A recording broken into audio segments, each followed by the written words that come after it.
Chapter 7 Awakened Beings. Introduction. There is a well-known teaching in the Buddhist scriptures describing the stages of enlightenment, stages of realizing Nibbana. This comprises the four paths, Magga, and four fruits, Phala. 1. Path and fruit of Streamantari, Sotapatti Magga and Sotapatti Phala. 2. The path and fruit of once returning, Sakadagami Magga and Sakadagami Phala. 3. The path and fruit of non-returning, Anagami Magga and Anagami Phala. 4. The path and fruit of arahantship, Arahata Magga and Arahata Phala. The first path of Streamantari is also called vision, Dasana, because it refers to the first glimpse of Nibbana. The following three paths of once returning, non-returning, and ship are collectively known as cultivation, bhavana, since they involve a development in the Dhamma initially realized at the moment of Streamantari. Those who have reached complete realization of Nibbana, as well as those who obtain the first glimpse of the goal and are thus guaranteed to reach it, are classified as true disciples of the Buddha. They are known as the community of disciples, Savaka Sangha. As seen, for example, in the verse praising the attributes of the Sangha, they are the Blessed One's disciples who have practiced well. There are many special terms used to describe these true disciples. The most frequently used term is Arya Pugala or Arya, translated as cultivated, noble, or far from the foe, i.e., far from mental defilement. The term Arya Pugala was originally used in a general sense. Only later was it used specifically in relation to the stages of enlightenment. The original term used in the Pali Canon when distinguishing the stages of enlightenment is Dakinaya or Dakinaya Pugala. In any case, the terms Arya Pugala and Dakinaya Pugala were adopted from Brahmanism. The Buddha altered their meanings as he did with many other words. For example, Brahma, Brahmana, Brahman, Nahataka, or clean, and Vedagu, sage. The Buddha gave the term Arya a new definition, different from that prescribed by the Brahmins. The word Arya, Sanskrit Arya, English Aryan, originally referred to a race of people who migrated from the northwest regions and invaded the Indian subcontinent several thousand years ago. As a result of this invasion, the native inhabitants retreated either south or into the forests and mountains. The Aryans considered themselves cultivated. They disdained the native people, marking them as savages and enslaving them. Later, when the Aryans had consolidated their rule and established the caste system, native peoples were accorded the lowest tier as Shudra, labourers. The term Arya, noble, designated the three upper castes of Khattiya, Kshatriya, warriors, kings, administrators, Brahmins, scholars, priests, teachers, and Vaishya, merchants. Sudras and all other were labelled Anariya, ignoble base. A person's caste was determined at birth. There was no way to choose or to alter one's position. When the Buddha began teaching, he declared that nobility does not depend on birth, but rather on righteousness, Dhamma, which stems from spiritual practice and training. Whoever acts in line with noble principles, Arya Dhamma, is noble, Arya, irrespective of birth or caste. Whoever does not is an Arya.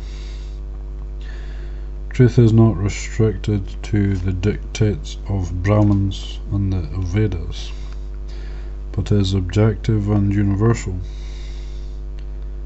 The person who has realized these universal truths is noble, despite having never studied the Vedas. Because knowledge of these truths makes one noble, they are called the Noble Truths. Technically, those who understand the Noble Truths are stream enterers and above. Therefore, the scriptures generally use the term Arya as synonyms with Dakinaya Pugala, those worthy of offerings, a term which will be discussed shortly. The Four Noble Truths, Arya Satya, are sometimes referred to as the Arya Dhamma. The term Arya Dhamma, however, does not have a fixed definition when used in other contexts. It can refer to the 10 wholesome ways of action, Kusala Kama Pata, and to the steps.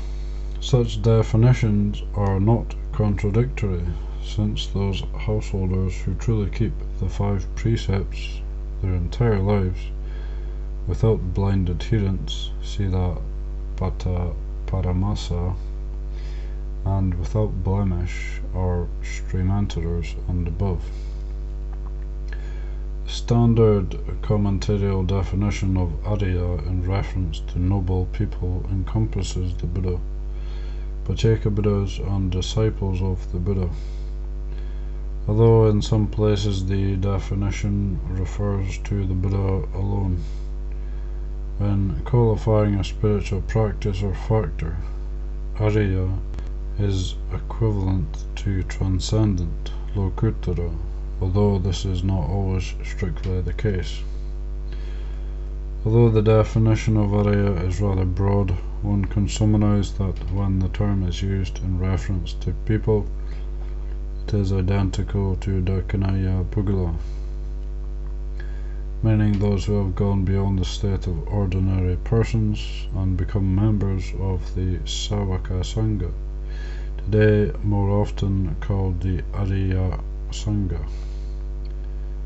In their commentaries and sub-commentaries, this definition is almost fixed, with very few exceptions. In the scriptures, the term Arya tends to be used in a general sense, not specifying the level of awakening. Dakinaya is the more specific technical term and is used less often than Arya. The Buddha extended the meaning of the term Arya, referring to members of a new community, i.e. Buddhist disciples who are ennobled by practicing the Buddha way. These disciples live ethically, non-violently, and in harmony. They are dedicated to promoting well-being for all. Their actions are not ruled by enticements. and threats of religious officials, who often cater to people's selfish needs. Moral principles may be perverted due to decisions of such religious authorities. An example of this is the sacrifice of animals performed by Brahmins. Dakinaya translates as one worthy of offerings. The original Brahmanic meaning of this word referred to the payment received for performing ceremonies, particularly sacrifices, yajna, Sanskrit yajna. The Vedas describe the forms of payment, including gold, silver, household goods, furniture, vehicles, grain, livestock, young women, and land. The more prestigious the ceremony, the greater the reward. For people in the Ashwamedha royal horse sacrifice, the kings shared the spoils of war with the priests.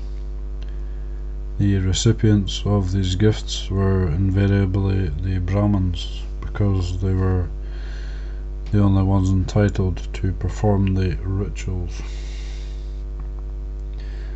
When the Buddha began teaching, he spoke in favor of abolishing animal sacrifice, and he transformed the meanings of the words jnana and dakinya. He developed the meaning of jnana into cruelty-free almsgiving, while dakina in the Buddhist teachings refers to suitable gifts and faithful donations, not a fee or recompense. If it is a reward, then it is a reward for virtue, but it is more aptly called an offering in honor of virtue. In addition, these gifts are not excessively lavish, but simple and basic requisites essential for life. Persons worthy of these offerings have trained themselves and are full of goodness. They embody a virtuous and joyful life. Their very existence in the world is a blessing to others. When they go out into the wider society and impart these virtuous principles, living as an example and instructing others, they offer a priceless service to the world. And these individuals do not demand or wish for recompense. They rely on the offerings of the four requisites merely to sustain life. Offerings made to such people bear great fruit, because the offerings permit goodness to manifest and increase in the world. These people are called worthy of offerings, dakinaya, because offerings made to them yield valuable results. They are also referred to as the incomparable field of merit, because they are a source of virtue to blossom and spread in the world. People give suitable remuneration to ordinary teachers. Is it not appropriate for people to give simple gifts to those who teach virtue and the ways of truth? In today's society, people whose business causes destruction, harming the economy, the environment, or even human goodness, receive all sorts of lavish rewards. Is it not right that those who protect the world and protect virtue by being moderate in consumption should receive support? Those who consume only what is necessary have minimal impact on the world's resources. They take little and give much in return. Giving of offerings differs from ordinary giving. One does not give out of personal affection. obligation or an expectation to get something in return. One gives with faith in the power of goodness, appreciating that the recipient is a member of the Buddhist monastic community, Sangha, or that he or she upholds virtue. In any case, the recipient must possess the necessary qualities to be entitled to these offerings. For example, an unenlightened monk or novice who eats the alms food of lay supporters is indebted, despite having moral conduct and making effort in Dhamma practice. He should hasten to free himself from the debt by achieving the state of Dakinaya Pugala. Venerable Mahakassapa, for example, claimed that he was in debt to the lay people for 7 days. Between being ordained and realizing arahantship. After his ordination, he made effort in Dhamma practice as an unawakened person for 7 days before reaching the fruit of arahantship and becoming one worthy of the offerings by the faithful lay people. The commentaries categorize monks and novices who receive offerings in 4 ways. 1. Those who behave immorally, who do not have the inner qualities fitting for a mendicant and merely wear the outward signs of a monk. They are undeserving of offerings. Their use of offerings is called thaya pariboga, to consume as a thief. 2. Those who have moral conduct but do not reflect with wisdom when using the 4 requisites. For example, when eating alms food, they neglect to consider, I eat not for pleasure or beautification. I use alms food only for the maintenance and nourishment of this body, to keep it healthy, to sustain the holy life. Such use of offerings is called in pariboga, to consume as a debtor. 3. Sekha, or the first 7 of the 8 Dakinaya Pugala, see below. Their use of offerings is called Dayaja Pariboga, to consume as heirs. They have the right to use these offerings as heirs to the Buddha, who was supreme among the Dakinaya Pugala. 4. Arahants, who are freed from the enslavement of craving.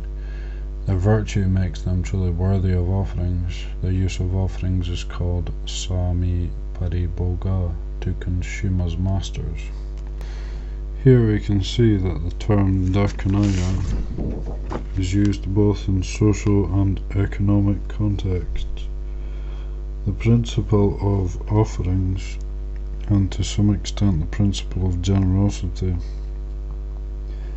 fits into the wider principle of the Buddhist social structure of having an independent group of individuals, the monastic Sangha, within a wider society. These individuals gain their independence by not seeking benefits from society and not being directly involved in other social institutions. They have their own way of life based on spiritual freedom. They support society by transmitting the Dhamma without seeking recompense for their work. They live in offerings by members of the wider society who give out of devotion to the Dhamma in order to preserve the teachings and purify themselves of unwholesome qualities like greed. Offering this support has minimal financial impact on the supporters' lives. The recipients, the monastic Sangha, are like bees who collect pollen from various flowers to make honey and build their hives, without damaging even the fragrance or complexion of the flowers. Indeed, they fertilize the flowers. Because they depend on others to live, they have an obligation to act for the welfare and happiness of all. Although their life depends on others, it does not depend on anyone in particular. They rely on the public and, in a sense, belong to the public, but are subject to no single individual. In a well-organized society, no one should be destitute and forced to beg. In such a society, religious mendicants live on the offerings of others, but the receiving of alms has no resemblance to begging. This system of an independent community that is devoted to spiritual values and provides a necessary balance to the wider society is unique among social systems in the world. There are generally two ways to categorize Dakhinaya Pugala or Arya Pugala into 8 levels of eradicating defilements.